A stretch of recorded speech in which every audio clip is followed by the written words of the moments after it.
keeping up with the Joneses is an attempt to acquire that social status that will allow us to remain free from as many contradictions as possible.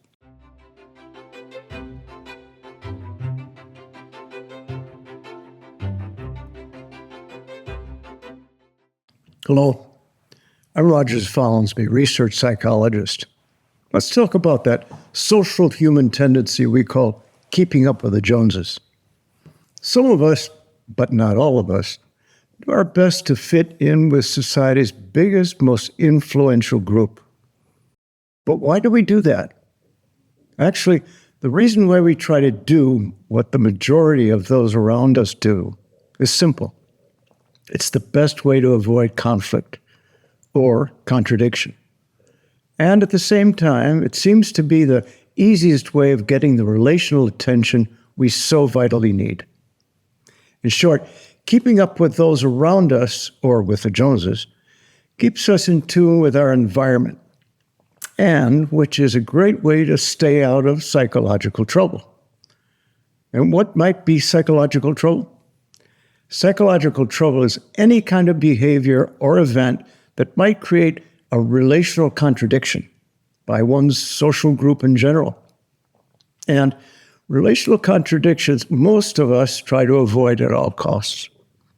That said, keep in mind that there are always others that don't feel comfortable with their most immediate and numerous social group, probably because they notice that that group constantly changes its values. So, those individuals pick their own particular environment to relate to, one that is more in coincidence with who those individuals genetically are. Be that as it may, this time around we'll just concentrate on those that find value in the society they find themselves in. Under those conditions, it's common practice to copy or imitate the values of that society just to keep their psychological status above ground. Actually, since all of us sense, and correctly so, that it's from others that we're told where we stand with regard to those who judge us, we imitate the general behavior of that social order. In this way, we separate ourselves as far as possible from contradiction, while, at the same time, we try to receive the kind of positive relational response we're looking for. At this point, you might ask if it's being that in step with one's environment such a good idea or not. Well, when we try to live the way others do, admittedly, we imitate the behavior of our environment. So we may do certain things that we wouldn't normally do if we were living in a different social group or environment, one perhaps that we had chosen for ourselves. All in all, no matter what, keeping up with the Joneses is an attempt to acquire that social status that will allow us to remain free from as many contradictions as possible. And what does that mean, social status? Well, social status in general is the value or placement we feel someone has in any given social group. The interesting part of that status is that it's we ourselves that decide who does and who doesn't have that status. And since we're the ones that decide who has or who hasn't a certain position in the society that surrounds us, clearly our assessments are not universal. We decide what's in and what's out, what's good and what's bad, even what's catchy or catastrophic. As a result, I suggest that you don't take one's social status very seriously. It's neither permanent nor always the same. As a matter of fact, it's ever-changing and based on human perception alone, a totally invalid marker under any circumstances. That said, keeping up with the Joneses is something that most people do even though their actions may be subconscious, and they do it a lot. As a matter of fact, if you haven't already noticed, word of mouth, along with major pushes from the internet, television, and the written word, are what drive our world's economies. interests, general focus, general values and beliefs.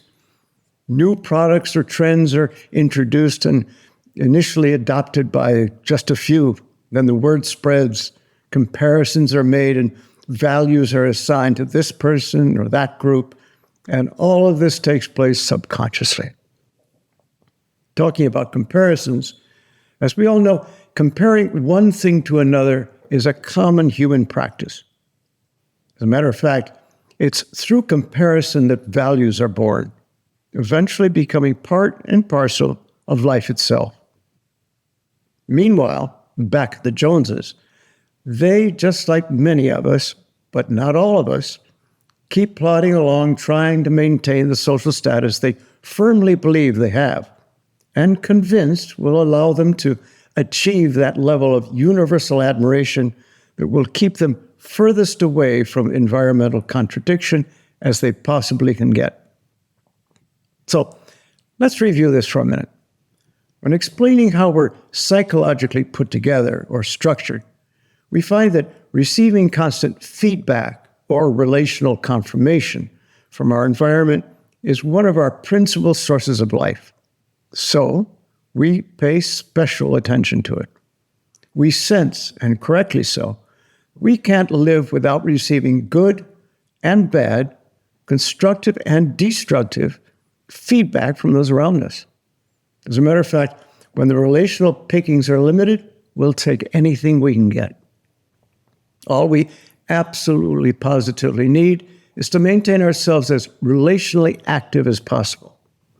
This may not necessarily make us happy, but being relationally active will keep us alive. And that's important. Remember, one of the three pillars of existence and the way we are structured, all of us, is the confirmation we receive from our relational environment. That we all need. And that's what we get when we're keeping up with everyone else's signs of value, relational activity. That's the key. Clearly, it really does make sense to follow the Joneses. It's the Joneses, after all, that decide what's valuable and what isn't, what's trending and what's not, what's good and what's bad. So that's who we pay the most attention to, no matter what their last name may be. Thank you for watching. Understand why we all think, feel, and do the things we do. Read It's Not Your Fault by Roger Stolensby. Link in the comments below.